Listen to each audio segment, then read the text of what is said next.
E aí pessoal, boa tarde, Pedro Rocha falando, criador do canal Amigo Licitante. Bom, para quem não me conhece ainda, está chegando agora no canal, eu peço que se inscreva.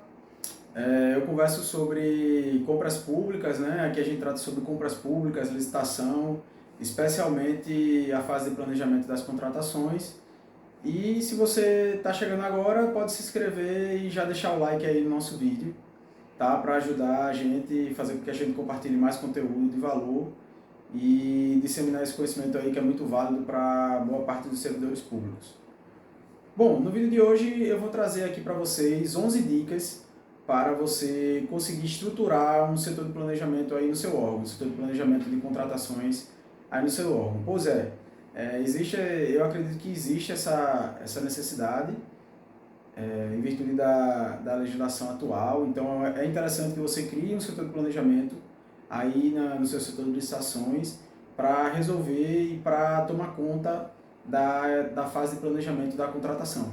Então fica aí comigo até o final do vídeo que eu vou te mostrar 11 dicas, te trazer 11 dicas para criar o seu setor de planejamento dentro do seu órgão, tá certo? Bom, como primeira dica, eu considero que você deve tirar um tempo ali da sua semana para se debruçar sobre a legislação de compras públicas, a legislação sobre licitações e planejamento das contratações. Então, eu recomendo que você tire um tempinho aí para dar uma lida na Lei 8666, na Lei do Pregão, no Decreto sobre Registro de Preço, na Instrução Normativa número 517, na Instrução Normativa número 119, também na Instrução Normativa número 40/2020. Então, assim, você tem que se debruçar realmente sobre a legislação, tirar aí um tempinho do seu expediente ou dar uma lida em casa para começar a se inteirar do que a legislação traz e se sentir mais seguro para a criação do seu setor de planejamento. Então, acho que esse é o primeiro passo, é o passo inicial, né? Visitar a legislação, ler e se inteirar do que traz a legislação de recomendação, enfim, tá certo? Essa é a primeira dica. Bom, como segunda dica, eu recomendo que você conheça os instrumentos de planejamento. Então você tem que sentar e conhecer os artefatos de planejamento atuais. Eles estão dispostos principalmente ali na Instrução Normativa número 517. Então foi mais ou menos ali que foram criados o documento de formalização da demanda, né? O estudo técnico preliminar e o mapa de risco. O termo de referência já existia, mas foi dada uma configuração ali para o termo, que é importante de você conhecer, e é importante que você se debruce aí sobre essa Instrução Normativa número 17, a número 40/2020 também é importante com relação ao estudo técnico preliminar, e você deve conhecer a fundo esses documentos para poder criar o seu setor de planejamento e também estar mais seguro com relação ao atendimento às suas unidades requisitantes, certo? Então eu considero essa como a segunda dica, é conhecer os artefatos de planejamento da contratação, os artefatos atuais, né? Bom, como terceira dica para a criação do seu setor de planejamento, eu vislumbro a questão de você pensar numa forma de categorizar o seu recebimento de processos. Então, você deve dividir por tipos e deixar esses tipos para que determinados servidores terceirizados, que seja, determinados colaboradores fiquem responsáveis por esses tipos. Então, eu acredito que com o passar do tempo eles vão terminar se especializando naquele assunto específico que ele já lida há alguns meses ou anos, e tudo isso vai facilitar e aprimorar o processo de planejamento e, por conseguinte, o processo de contratação. Então, a gente pode fazer essa divisão de várias formas, né? Você pode, por exemplo, dividir o seu setor por grupos de material. Então, existem grupos de material de expediente, grupos de material de EPIs, de produção de segurança, grupos de material hospitalar, material farmacológico, ferramentas, equipamentos hidráulicos, equipamentos elétricos. Então existem vários tipos de grupo de material que você pode dividir e você pode direcionar esses grupos para determinadas pessoas. E aí cada novo processo que chega, ele já é direcionado para essa pessoa específica que está tomando conta desse grupo em específico. Bom, um outro modo de divisão é por setor requisitante. Eu não vejo ele como tão efetivo quanto o primeiro, mas você também pode dividir por setor. Então, você pode ter um setor de infraestrutura no seu órgão, que ele é que demanda a maior parte das necessidades voltadas ali para a infraestrutura, e aí você pode designar uma pessoa para ficar tomando conta só das demandas desse setor, ou uma pessoa para ficar tomando conta só das demandas do setor de saúde.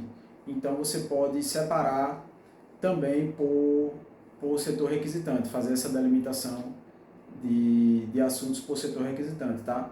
Ok, você também pode separar por assuntos aleatórios não, mas assuntos que você consiga criar que tem a ver com a natureza do seu setor. Então você pode categorizar de acordo com a natureza do recebimento de processo do seu setor. Então pode ser que o seu setor seja um setor bem específico dentro da administração pública e tenha determinadas demandas específicas. Então a dica que eu dou é bom você sempre direcionar aquele tipo de processo para uma pessoa específica. Então você vai categorizar ali, fulano de tal, ele só toma conta de processos relacionados à área de saúde, cicrano só toma conta de processos relacionados à área de compras de materiais comuns. Então isso você pode, cicrano só toma conta de materiais, na verdade, de contratações, de serviços. Então você tem que estabelecer um modo de definir isso aí, de delimitar por assuntos. E, por fim, você pode utilizar a fila comum, que é o que eu menos recomendo, né? Então, você coloca ali uma fila, à medida que os processos vão chegando, vai sendo distribuído para o colaborador que está na vez. E aí o colaborador pega aquele processo para cuidar e segue com o processo, certo? Bom, como quarta dica, né, para você organizar o seu setor de planejamento ou criar eu acredito que você deva estabelecer como é que vai ser recebido o documento de formalização da demanda. Então, vai haver a formalização da demanda por parte das unidades requisitantes e você, como setor de licitações, vai receber essa demanda, né, e vai resolver como tratá-la. E aí é importante que você defina como é que essa comunicação se dará. Então, você vai dizer ali se ela vai ser por e-mail, se ela vai ser por ofício, se ela vai ser por memorando, acho que memorando nem existe mais, né? Se ela vai ser por um comunicado dentro do seu sistema. Então você tem que pensar em como é que você vai fazer essa comunicação, né? Como é que as unidades que estão ali como clientes internos do seu setor, como é que elas vão se comunicar com você. Então isso tem que ser estabelecido, tem que ser pensado, e eu considero que esse é o quarto passo para a montagem, né, para a criação do setor de planejamento aí dentro do seu órgão, certo? Então, como quinto passo para a criação, quinta dica para a criação do seu setor de planejamento, eu vislumbro a definição de um contato com as suas unidades requisitantes. Você precisa definir um passo a passo de como se dará o contato com as suas unidades. Então, a partir do recebimento do documento de formalização da demanda, como é que você vai entrar em contato com as unidades? Você vai procurar o WhatsApp delas, vai entrar em contato por telefone, você vai devolver o processo por e-mail. Como é que você vai fazer esse contato? Geralmente, o primeiro contato que eu faço é pelo WhatsApp. Eu tento descobrir o WhatsApp junto à chefia imediata para ver se ela tem a gente tem um catálogo, né? É recomendável você criar um catálogo de números das pessoas que trabalham ali naquele órgão. E eu entro em contato pelo WhatsApp, me apresento e geralmente eu já agendo uma reunião via Google Meet. Você também pode utilizar o Microsoft Teams ou pode utilizar o Zoom, enfim. Você tem que se utilizar dessas plataformas de videochamada para fazer esse primeiro contato com a sua equipe de planejamento, certo? Com a sua unidade requisitante ou a equipe de planejamento, no caso. Então, como sexta dica, eu aconselho que você crie um roteiro para a reunião que você já agendou via os aplicativos de videochamada. Então, você criando um roteiro para essa reunião fica mais rápida e mais produtiva. Então, você vai marcar ali aquela reunião, vai se reunir com o pessoal de uma futura equipe de planejamento e você vai se apresentar, você vai explicar como é que está sendo hoje o processo de planejamento de contratação e vai deixar todo mundo ciente e a par da elaboração do planejamento da contratação. Importante também é você explicar que a montagem daquela equipe de planejamento vai tornar o processo mais eficiente e mais eficaz, implicando em maior efetividade da contratação. E a própria legislação obriga a administração pública a montar equipes de planejamento para toda a contratação. Não sei se você sabe, mas isso é obrigatório para todo tipo de contratação. Tanto faz ela ser pregão, dispensa, inexigibilidade. É importante que você sempre monte uma equipe de planejamento daquela contratação. Ainda dentro da sexta dica, eu tenho uma sacada interessante para você. Já nessa primeira reunião da equipe de planejamento, que você vai se apresentar à equipe de planejamento, você já apresenta os documentos de planejamento. Então você já linka com a segunda dica que eu dei, que é a conhecer os documentos de planejamento, e por você conhecer, você vai ficar mais seguro, mais à vontade de apresentar esses documentos para a equipe, para a futura equipe de planejamento e explicar qual é o objetivo de cada um deles, certo? Bom, pessoal, como sétima dica, eu aconselho a criação de uma pasta compartilhada com os documentos de planejamento para um preenchimento compartilhado. Então você vai criar uma pasta compartilhada ali no Google Drive, você pode criar no Microsoft Teams também, uma pasta compartilhada, ou até mesmo no Zoom. Eu não sei se existe essa possibilidade, mas ele é totalmente compatível com essas outras plataformas. Então, você pode usar desses drives de compartilhamento, né, o OneDrive, Dropbox, que aí você vai colocar os documentos de planejamento ali e vai permitir que eles sejam editáveis por qualquer pessoa que tenha um link, e vai compartilhar com a sua equipe e vai preencher junto aquele documento. Vocês vão escrever juntos os documentos de planejamento daquela contratação, certo? Bom, como oitava dica, eu diria para você que você deve criar um framework de trabalho no Trello. Então, se você não conhece ainda o Trello, pesquisa aí no Google. Existem vários vídeos no YouTube de como usar o Trello. Eu também tenho um vídeo aqui no canal, pode procurar aí no canal, como usar o Trello para planejamento de contratações, certo? E eu aconselho que você utilize o Trello como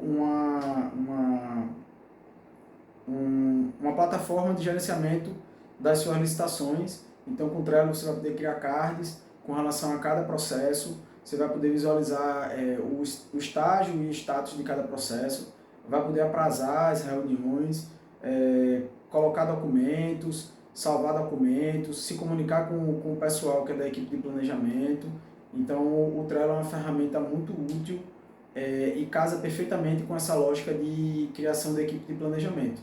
Então, eu acho que o uso do Trello é essencial para a criação do setor de planejamento dentro do seu órgão, certo? Bom, como nono passo, eu considero importante que depois de implementado o Trello e alinhado com todos os colaboradores do seu setor, do novo setor, do antigo, você deve criar uma cultura de aprazamento de tarefas via Trello. Então, você vai combinar com a sua equipe, por exemplo, o preenchimento do estudo preliminar em alguns dias, e vai fazer um aprazamento ali dentro do Trello.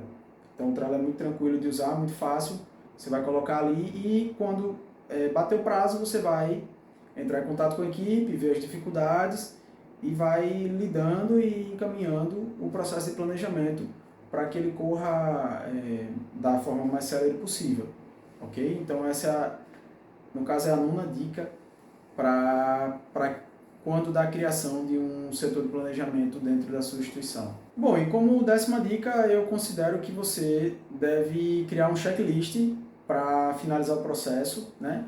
Então você deve criar um checklist com todas as etapas e criar a cultura de utilizar o checklist para finalizar o processo de planejamento. Então, lá naquele checklist você vai ter que conferir se existe documento de formalização da demanda, designação formal da equipe de planejamento, se existe estudo técnico preliminar, se existe mapa de risco, se existe termo de referência, se o estudo técnico foi aprovado pela autoridade competente, se o termo de referência foi aprovado pela autoridade competente, enfim. Você vai colocar ali naquele checklist todos os passos, né, de forma sequencial, obviamente, como a legislação prescreve, do que seria importante e indispensável ter dentro desse processo. Então, eu acho que com todas essas dicas, você consegue criar, pelo menos inicialmente ali, e de forma bem simplória, um setor de planejamento, ou então um macro processo de planejamento dentro do setor de fase interna que já existe no seu órgão, enfim. Com todas essas dicas, se você conseguir implantar todas elas, eu acredito que elas vão melhorar e muito o seu processo de planejamento da contratação, tá certo? Bom, eu espero que vocês tenham gostado do vídeo de hoje. Foi um pouco mais longo, né? Eu tentei trazer várias dicas aí e eu espero que esse vídeo tenha sido valoroso para você, eu tenha trazido um conteúdo de valor. Espero que vocês tenham gostado. Se tiverem alguma dúvida do que eu falei por aqui, coloquem aí nos comentários, podem perguntar à vontade. Eu também estou com um perfil lá no Instagram, de mesmo nome, o Amigo Licitante. E fico aguardando vocês, se inscrevam no canal, curtam o vídeo e obrigado pela audiência, valeu, um abraço, até mais.